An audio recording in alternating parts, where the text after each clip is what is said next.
কি করছো গো রান্নাঘরে? এই যে বাজার এনেছে, সেইটা বাজার দেখছি কি কি বাজার এনেছে। এই দেখ, পুঁই শাক, এখানে আছে ধনে পাতা, আর এই যে ডিমের শাক, আর কি এনেছে দেখাই দাঁড়া, এই যে কাঁচা লঙ্কা, আর আছে চিচিঙে। গরমের সবজি শুরু হয়ে গেল। এই যে ঝিঙে, চিচিঙে, এবার ঝোল খাওয়ার জন্য। আর কি আছে দেখি দেখি দাঁড়াও, এনেছে চিচিঙে, এখানে আছে ভেন্ডি।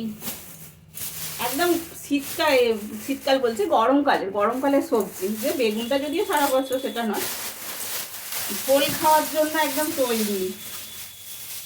কাঁচকলা, ঝিঙে, পেঁপে, আর আছে উচ্ছে। এগুলো হচ্ছে গরমের সবজি, এগুলো এনেছে। আর এই যে এই দিয়ে ঝোল খাবে জানিস, সেই জন্য জ্যান্ত মাছও এনেছে। এই যে চারা মাছ আমি ধুয়ে পরিষ্কার করে রেখেছি। চল, ঝোল হবে তো নিশ্চয়ই। আজকে একটু চিকেনও এনেছে। চিকেন তো তুই, ওই মাছ তো তুই খাবি না, যার জন্য চিকেনের একটা কিছু করে দেবো। আচ্ছা,